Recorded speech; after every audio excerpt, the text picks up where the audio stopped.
So Fortnite Season 3 Wreck has just dropped, and Epic may have broken the game. Now everybody's getting run over by cars and getting fisted to death by the Nitro gloves. But I'm here to help you boost your FPS and lower your input delays by showcasing the best competitive settings. We are going to be covering colorblind modes, as well as covering things that you probably didn't know. Also, can you please drop a like and subscribe to the channel as I'm trying to hit 2,000 subs. Now let's get into the video. Use pre-downloaded stream assets. First, go into your Epic Games Launcher, then Library, and on 3 dots next to Fortnite, go to Options. Here you'll see bunch of options. Save the world, which is the specific game files for that if you don't play it. Unchecked it. Next, the setting. High resolution textures. These are required to make the game look a lot more beautiful in-game. But if you disable this setting, it'll give you a slight FPS boost. The DirectX 12 shaders. These are required to use the DirectX 12 rendering mode. If you don't use DX12 and use performance mode, you should check this setting. And then you've got pre-download stream assets. Please keep this enabled because if you didn't know this, pre-installed all the assets like skins and pickaxes when you join the lobby, which prevents the assets from being streamed when you encounter them in-game. So overall, if you copy these exact installation options, you will get more FPS. Epic Games Launcher settings. Next, in the top right of the launcher, you'll see an icon. Click on it. Here you want to scroll down to see desktop notifications. And you want to disable both of these options as they can cause FPS stutters in-game. Verify game files. In addition, you should also verify your in-game files before playing any new season to remove old outdated files. Now you can go ahead and open up Fortnite and I will see you there. Okay, I'm here. So to start off, let's head into the settings menu and go to the video settings. Make sure full screen is selected for minimal delay and to make the game run faster. Most players use 1920 by 1080 for its high resolution look and best visibility.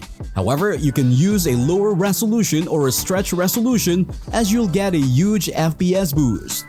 VSync, you want that off as it can cause FPS stuttering and screen tearing. Frame rate limit, I like to match my monitor's refresh rate. So if you use a 165Hz monitor, you want to use 165 FPS in-game. Just don't forget to go to the Windows settings and make sure you select the highest hertz for your monitor. As for rendering mode, you want to use performance mode as it provides much clearer visibility as things like grass are removed, which also improves your FPS big time. Now on brightness. I think the default looks the best this season. Colorblind modes. Here's a comparison of all 3. Do Deuteranope, Protanope, and Tritonope. This season, I think Protanope 5 looks the best for motion blur. You want this off. Graphics quality, make sure the 3D resolution is set to 100%. Then turn all of these settings either off or low. For view distance, I recommend using a least medium as this is the minimum view distance you can see items on the floor.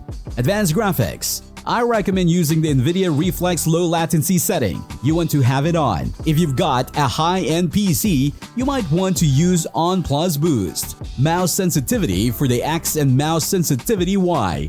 I recommend using anything from 6.5% as the lowest to 14% as the highest, with the ADS sensitivity being 30% as the lowest to 80% as the highest, and scope being 80% as the lowest and 100% as the highest.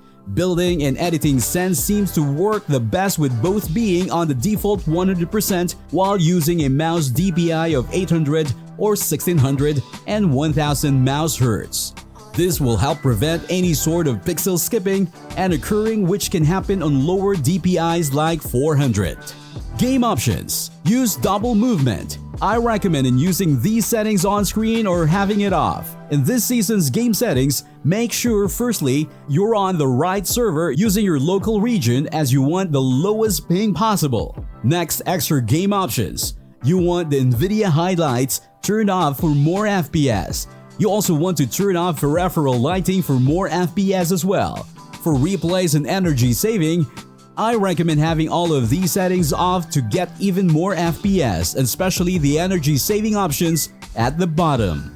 Audio options. Audio settings. I highly recommend using the high quality setting if you have got a decent modern headset. Although, if you've got a low-end PC and low quality headset, you might want to use low, as these settings can apparently decrease performance slightly. Under subtitles, you'll see options inside here. Copy exactly what I've got. You want to turn the subtitles off.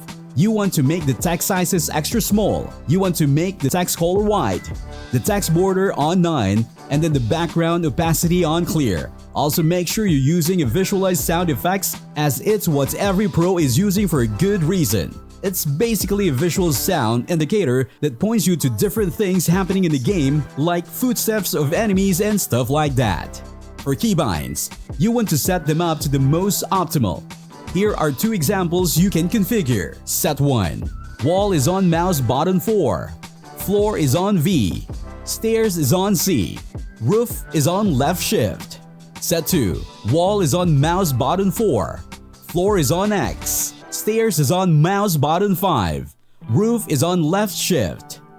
That is the end of the best competitive settings guide for Fortnite Season 3 Wrecked. If you found this video helpful, don't forget to drop a like, subscribe to the channel for more content like this.